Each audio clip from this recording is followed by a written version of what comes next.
ಜೀವನದಲ್ಲಿ ಅವ್ರನ್ನ ತುಂಬ ಇಷ್ಟಪಟ್ಬಿಡ್ತೀರ. ಅವರು ಎಷ್ಟು ಇಷ್ಟಪಟ್ಟಿರ್ತಾರ ಅಂದರೆ ಅವ್ರು ಬಿಟ್ಟೋದ್ಮೇಲೆ ಅವ್ರ ನೆನಪುಗಳನ್ನ ಮತ್ತೆ ಮತ್ತೆ ನೆನಪು ಮಾಡಿಕೊಂಡು ಇನ್ನೂ ಕಷ್ಟಪಡ್ತಿರ್ತೀರ. ನಿಮ್ಮ ಜೀವನಕ್ಕೆ ನೀವೇ ಬೆಂಕಿ ಇಟ್ಕೊತಿರ್ತೀರ. ಕರೆಕ್ಟಾ? ಇದರಿಂದ ಹೊರಗೆ ಬರೋದು ಹೇಗೆ? ಫಸ್ಟು ಸಣ್ಣ ವಯಸ್ಸಿಂದ ಯಾರು ಬೆಳೆಸಿರ್ತಾರೆ ನಿಮ್ಮನ್ನು, ಅಪ್ಪ ಅಮ್ಮ, ಅವರಿಗೂ ಅಷ್ಟು ಇಂಪಾರ್ಟೆನ್ಸ್ ಕೊಟ್ಟಿರಲ್ಲ ನೀವು. ಮತ್ತು ನಿಮ್ಮ ಕುಚುಕು ಫ್ರೆಂಡ್ಸ್ಗಳು ಎಷ್ಟೋ ಕಷ್ಟದ ಸಮಯದಲ್ಲಿ ಬಂದು ಹೆಲ್ಪ್ ಮಾಡಿರ್ತಾರೆ. ತುಂಬ ಫೇಕ್ ಫ್ರೆಂಡ್ಸ್ ಇರ್ತಾರೆ, ಬಟ್ ರಿಯಲ್ ಆಗಿರೋ ಒಳ್ಳೆ ಫ್ರೆಂಡ್ಸು ಇರ್ತಾರೆ. ಅವ್ರು ನಿಮ್ಮ ಲೈಫಿಗೆ ನಿಮಗೆ ಎಷ್ಟು ಹೆಲ್ಪ್ ಮಾಡಿರ್ಬೇಡ, ಅವ್ರ ಬಗ್ಗೆನೂ ತಲೆ ಕೆಡಿಸ್ಕೊಳ್ಳಲ್ಲ. ಯಾರೋ ಒಬ್ಬರು ಹೆಂಗೋ ಕನೆಕ್ಟ್ ಆಗಿ, ಅದು ತಪ್ಪಲ್ಲ ಬಿಡಿ. ನೀವು ಫುಲ್ಲು ಎಷ್ಟು ಡೀಪಾಗಿ ಅವ್ರನ್ನ ನಂಬ್ತೀರಾ, ಎಷ್ಟು ಡೀಪಾಗಿ ಅವ್ರನ್ನ ಹಚ್ಕೊಂಡ್ಬಿಡ್ತೀರಾ ಅಂದರೆ, ಕನೆಕ್ಟ್ ಆಗ್ತೀರಾ ಅಂದರೆ, ಅವರು ಅದನ್ನೇ ಯುಟಿಲೈಸ್ ಮಾಡ್ಕೊತಾರೆ. ಯಾವ ರೀತಿ? ಒಂದು ಸಣ್ಣ ಸಣ್ಣ ವಿಚಾರಕ್ಕೂ ಕಿತ್ತಾಡೋದು, ಒಂದು ಏನೇ ಇದ್ರೂ ನೀವೇ ಸಾರಿ ಕೇಳೋದಿರಾಗಿರ್ಬೋದು, ಅವ್ರು ತಪ್ಪಿದ್ರೂ ನೀವೇ ಸಾರಿ ಕೇಳಬೇಕು. ಮತ್ತು ನೀವೆಲ್ಲ ಕೊಡಿಸಿದ್ರು ಅದಕ್ಕೆ ವ್ಯಾಲ್ಯೂನೇ ಕೊಡೋದಲ್ಲೇ ಒಂಥರ ATM ಮಿಷಿನ್ ಥರ ನಿಮ್ಮನ್ನು ಯೂಸ್ ಮಾಡ್ಕೊಳ್ಳೋದಾಗಿರ್ಬೋದು. ಹುಡುಗ ಹುಡುಗಿ ಇಬ್ರಿಗೂ ಹೇಳ್ತಿರೋದು, ಇದೆಲ್ಲ ಯಾಕೆ ನಡೆಯುತ್ತೆ? ನಿಮ್ಮ ತಲೆ ಮೇಲೆ ಅವ್ರನ್ನ ಕೂರಿಸ್ಕೊಂಡಿರ್ತೀರ. ಅದಕ್ಕೆ ಇಂಪಾರ್ಟೆನ್ಸು ಎಷ್ಟು ಕೊಡ್ತೀರ ಅಂದರೆ, ನೀವು ಅಪ್ಪ ಅಮ್ಮಂಗೆ ಒಂದು ದಿವಸನೂ ಅದು ಇಂಪಾರ್ಟೆನ್ಸ್ ಕೊಟ್ಟಿರಲ್ಲ, ನೀವು ಅಷ್ಟು ಕೊಟ್ಟಿರ್ತೀರ. ಈಗ ಒಬ್ರದ್ದು ನಿಜ ಬಣ್ಣ ಯಾವಾಗ ಆಚೆ ಬರುತ್ತೆ? ಅಹಂಕಾರ, ಈಗೋ ಅನ್ನೋದು ಯಾವಾಗ ಬರುತ್ತೆ? ಅವ್ರನ್ನ ತುಂಬ ಮೆರೆಸ್ದಾಗೆ ಬರೋದು. ಅದೇ ರೀತಿ ಕೆಲವೊಬ್ರು ಒಳ್ಳೆ ರೀತಿಯಲ್ಲಿ ಇರ್ತಾರೆ ಬಿಡಿ, ಅದಕ್ಕೆ ಲಾಯಲ್ ಆಗಿ ಒಳ್ಳೆ ರೀತಿಯಲ್ಲಿ ಇರೋರು ಇದ್ದಾರೆ, ನಾನು ಅವ್ರಿಗೆ ಹೇಳ್ತಿಲ್ಲ. ಇನ್ನು ಕೆಲವರಿಗೆ ಹೋಗ್ಲಿ, ಅದೆಲ್ಲ ನಡೀತು. ಇಷ್ಟೆಲ್ಲ ಮಾಡಿದ್ರು ಏನೇ ಒಂದು ಕಾರಣ ಹೇಳಿ ನಿಮ್ಮನ್ನು ಬಿಟ್ಟೋಗ್ತಾರೆ. ಅವರ ಬಿಟ್ಟೋಗಿರೋದನ್ನ ನೆನಪು ಮಾಡ್ಕೊಂಡು, ಅವ್ರ ಜೊತೆ ಕಳೆದಿರೋ ಸಮಯನ ನೆನಪು ಮಾಡ್ಕೊಂಡು ಕೊರಗಿ ಕೆಲವೊಬ್ರು ಕುಡಿಯೋದಕ್ಕೆ ತುಂಬ ಅಡಿಕ್ಟ್ ಆಗಿಬಿಡ್ತಾರೆ. ನಾನು ಹೇಳೋದಂದ್ರೆ ಕುಡಿಬಾರ್ದು ಅಂತಲ್ಲ, ಎಲ್ಲನೂ ಇರಬೇಕು, ಲಿಮಿಟಲ್ಲಿ ಇರಬೇಕು. ಅತಿಯಾಗಿ ಕುಡಿಯೋದು, ಊಟ ತಿಂಡಿ ಎಲ್ಲ ಬಿಟ್ಕೊಂಡು ಕುಡಿದು ಅವರಿಗೋಸ್ಕರ ಅವ್ರೇನು ಬರ್ತಾರೆ ಅಂದ್ಕೊಂಡಿದ್ದೀರಾ? ಬರಲ್ಲ. ಅವ್ರಿಗೆ ಗಗಲ ಬೇಡ್ಕೊಳ್ಳೋದು, ನನ್ನ ಲೈಫಲ್ಲಿ ಬಿಟ್ಟೋಗ್ಬೇಡ, ಒಂಥರ ಫಿಲ್ಮಿ ಡೈಲಾಗ್ಗಳು ಹೊಡ್ಕೊಂಡು ಅವ್ರು ಬರ್ತಾರ? ಬರಲ್ಲ. ಹಾಗಂದ್ರೂ ಕೂಡ ನೀವು ಮಾತ್ರ ಒಂಥರ ಫುಲ್ಲು ಸಣ್ಣ ಮಕ್ಕಳು ಹಠ ಮಾಡ್ತಾರಲ್ಲ, ಈ ಜಾತ್ರೆಯಲ್ಲಿ ಆಟ ಸಾಮಾನು ಕಂಡಾಗ ಸಣ್ಣ ಮಕ್ಕಳು ಕೊಡಿಸು ಅಂತ ಹಠ ಮಾಡ್ತಾರಲ್ಲ, ಆ ಥರ ಹಠ ಮಾಡ್ತೀರ, ಬಿಟ್ಟೋಗ್ಬೇಡ ಅಂತ.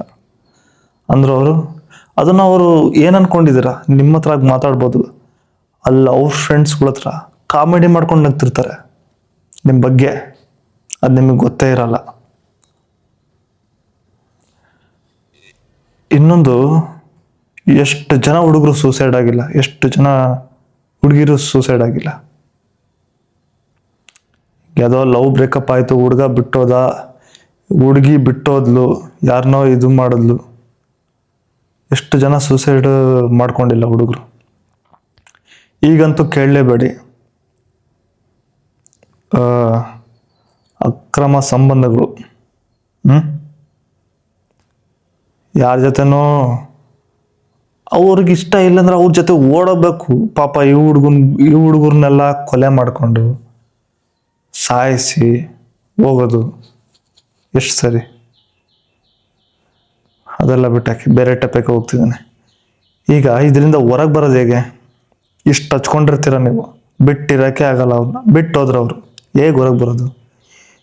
ಒಂದ್ಸಲ ಯೋಚನೆ ಮಾಡಿ, ನೀವು ಸಣ್ಣ ವಯಸ್ಸಾಗಿ ಇದ್ದಾಗಿಂದ ನಿಮ್ಮ ಅಪ್ಪ ಅಮ್ಮ ಎಷ್ಟು ಮಾಡಿದ್ದಾರೆ, ನಿಮ್ಮ ಫ್ರೆಂಡ್ಸ್ಗಳು ನಿಮ್ಗೆ ಏನಾದರೂ ಕಷ್ಟ ಬಂದಾಗ ನಿಮ್ಮ ರಿಯಲ್ ಫ್ರೆಂಡ್ಸ್ಗಳು ಎಷ್ಟು ಚೆನ್ನಾಗಿ ಬರ್ತಾರೆ.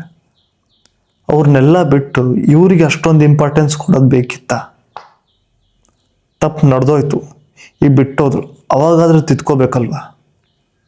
ಹೇಗೆ ಅನ್ಕೋಬೇಕಂದ್ರೆ ಆ ಮೆಮೊರೀಸು ಇರಬೇಕು, ಅದಕ್ಕೆ ಎಮೋಷನ್ಸ್ನ ಆ್ಯಡ್ ಮಾಡ್ಬೋದು. ಯಾವ ರೀತಿ? ಎಕ್ಸಾಂಪಲ್ಲು,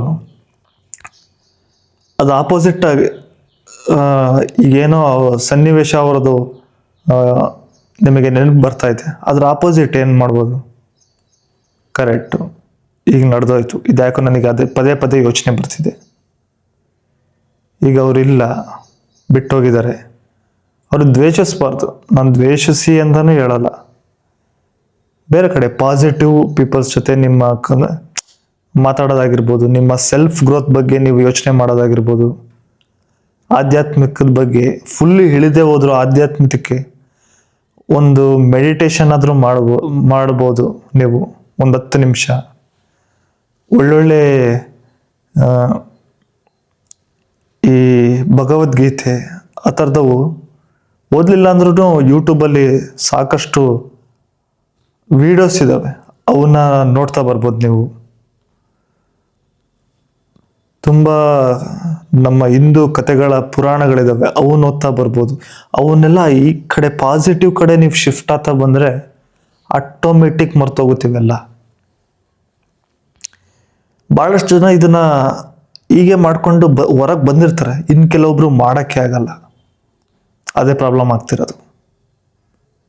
ನೀವು ಮಾಡಬೇಕು, ಹೊರಗಡೆ ಬರಬೇಕು. ಅದರಿಂದ ಶಿಫ್ಟ್ ಮಾಡಿ ಎನರ್ಜಿನ, ಆ ನೆಗೆಟಿವ್ ಎನರ್ಜಿ ಬಿಟ್ಟು ಪಾಸಿಟಿವ್ ಎನರ್ಜಿಗೆ ಶಿಫ್ಟ್ ಆಗಿ ಹಾಗೇ ಆಗುತ್ತೆ. ನಿಮ್ಮ ಕೈಯಲ್ಲಿ ಎಲ್ಲವೂ ಸಾಧ್ಯ. ಒಬ್ಬರು ಅದರಿಂದ ಹೊರಗೆ ಬರ್ತಾರೆ ಅಂದರೆ ನಿಮ್ಮ ಕೈಯಲ್ಲೂ ಸಾಧ್ಯ. ಹೊರಗೆ ಬನ್ನಿ, ನಿಮ್ಮ ಲೈಫ್ ಹಾಳು ಮಾಡ್ಕೊಬಿಡಿ ದಯವಿಟ್ಟು.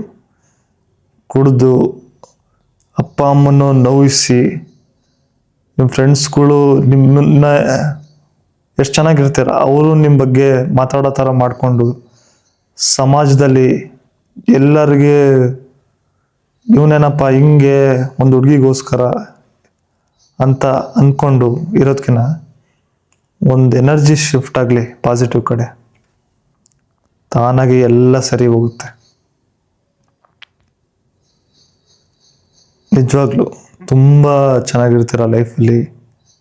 ಅವರೇನಿಲ್ಲ, ಅದಕ್ಕಿಂತ ಚೆನ್ನಾಗಿರೋ ಒಂದು ಸೌಲೇ ಸಿಗುತ್ತೆ ನಿಮ್ಮ ಜೀವಕ್ಕೆ. ನಿಮ್ಮ ಒಳ್ಳೆ ಸಂಗಾತಿನೇ ಸಿಗ್ತಾರೆ, ತುಂಬ ಖುಷಿಯಾಗಿರುತ್ತೆ. ಪಾಸಿಟಿವ್ ಎನರ್ಜಿಗೆ ಶಿಫ್ಟ್ ಆಗಿ ಸ್ವಲ್ಪ ಬ್ಯುಸಿಯಾಗಿ ಏನಾದರೂ ಒಂದು ಒಳ್ಳೆ ವಿಡಿಯೋಸ್ ನೋಡಿ, ಮೂವಿಗೆ ಹೋಗಿ, ಒಳ್ಳೆಯ ಆಧ್ಯಾತ್ಮಿಕ ಪ್ರಾಕ್ಟೀಸಸ್ನ ಮಾಡಿ. ತುಂಬ ಕಲಿಯೋದಿದೆ ಲೈಫಲ್ಲಿ ಒಳ್ಳೆಯದು. ಶಿವಸೂತ್ರ ಓದಿ. ನಾನು ಶಿವಸೂತ್ರಗಳು ಒಂದು 5 ಮಾಡಿದ್ದೀನಿ, ಅವನ್ನ ನೋಡಿ. ಇಷ್ಟ ಆದರೆ ಲೈಕ್ ಮಾಡಿ. ನಂದಿಷ್ಟ ಆಗಲಿಲ್ಲ ಅಂದರೆ ಬೇರೆ ಚಾನಲಲ್ಲಿ ಆದರೂ ಹೋಗಿ ನೋಡಿ. ಬೇರೆ ಚಾನಲಲ್ಲಿ ಭಗವದ್ಗೀತೆ ಅದರದ್ದು ತುಂಬ ಚೆನ್ನಾಗಿ ಹೇಳಿದ್ದಾರೆ, ಅವನ್ನೆಲ್ಲ ನೋಡಿ. ದಯವಿಟ್ಟು ಹೊರಗೆ ಬನ್ನಿ ಅಷ್ಟೆ. ಅವರು ನಿಮ್ಮ ಜೀವನದಲ್ಲಿ ಒಂದು ಪುಟ ಅಷ್ಟೆ. ನೀವೇನು ಮಾಡಿದಿರ, ಅವರ ಜೊತೆ ಕಳೆದಿರೋ ನೆನಪುಗಳಿಗೆ ನಿಮ್ಮ ಇಡೀ ಜೀವನನೇ ಕೊಟ್ಬಿಟ್ಟಿದ್ದೀರ. ಅದು ಒಂದು ನಿಮ್ಮ ಜೀವನದಲ್ಲಿ ಒಂದು ಅಧ್ಯಾಯ ಅಷ್ಟೆ, ಅದೇ ಜೀವನ ಅಲ್ಲ. ನಿಮ್ಮ ಜೀವನ ಸಾಕಷ್ಟಿದೆ, ಅದನ್ನು ಒಳ್ಳೆ ಕಡೆ ತಿರುಗಿಸಿ. Thank you.